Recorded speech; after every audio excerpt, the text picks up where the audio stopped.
మనం పండించే పంటల్లో సాగునీటిని ఎక్కువగా ఉపయోగిస్తున్న పంటగా వరి తరువాతి స్థానాన్ని చెరకు పంట ఆక్రమిస్తున్నది. కరువు పరిస్థితుల్లో చెరకు సాగు కనాకష్టంగా మారింది. ఈ నేపథ్యంలో చెరకు సాగును ప్రకృతి వ్యవసాయ పద్ధతిలోకి మార్చుకోవడమే మేలు అన్న భావన వేళ్లునుకుంటున్నది. దీనివల్ల పెట్టుబడితో పాటు వనరులు కూడా తక్కువ మొత్తంలో ఖర్చవుతాయి. రసాయన వ్యవసాయంలో ఎకరాకు 20 నుంచి 25 టన్నుల చెరకు దిగుబడే కష్టంగా ఉంటే, ప్రకృతి వ్యవసాయం పద్ధతిగా చేస్తే చెరకు దిగుబడి ఎకరాకు 40 టన్నుల నుంచి 80 టన్నుల వరకు పెరగడం ఖాయమని పాలేకర్ స్పష్టం చేస్తున్నారు. మహారాష్ట్రలో ప్రకృతి వ్యవసాయంలో సాగు చేస్తోన్న చెరకు తోటలు దిగ్విజయంగా ఎకరానికి 100 టన్నులకు పైగా దిగుబడినిస్తున్నాయి అంటున్నారాయన.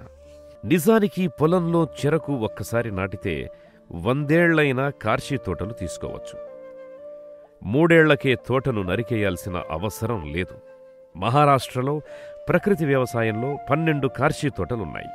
మన తెలుగు రైతులు ఎకరానికి 4 టన్నుల చెరకు విత్తనం వాడుతున్నారు. పెట్టుబడి లేని ప్రకృతి వ్యవసాయంలో ఎకరానికి కేవలం 240 కిలోల విత్తనం సరిపోతుంది. ఎకరానికి 4.5 క్వింటాళ్ల పంచదారను ఉత్పత్తి చేయగలిగేంత చెరకు విత్తనాన్ని వృధాగా నేలపాలు చేస్తున్నారు. ఇదెలా అంటే మనం చాలా జాగ్రత్తగా ఈ విషయాన్ని అర్థం చేసుకోవాలి. చెరకు ఫోటోసింథసిస్ యొక్క ప్రతి ఆకుకు పూర్తి స్థాయిలో సూర్యరశ్మి అవసరం.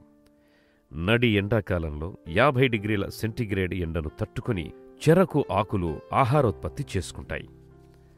నీడ పనికిరాదు.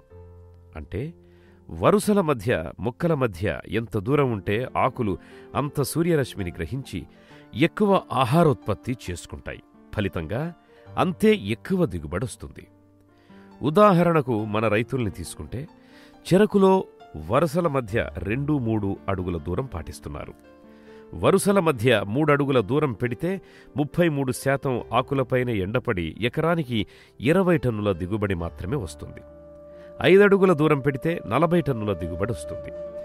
8 అడుగుల దూరం పెడితే కింది ఆకుల పైన పూర్తిగా ఎండపడి ఎకరానికి 60 టన్నుల దిగుబడి వస్తుంది.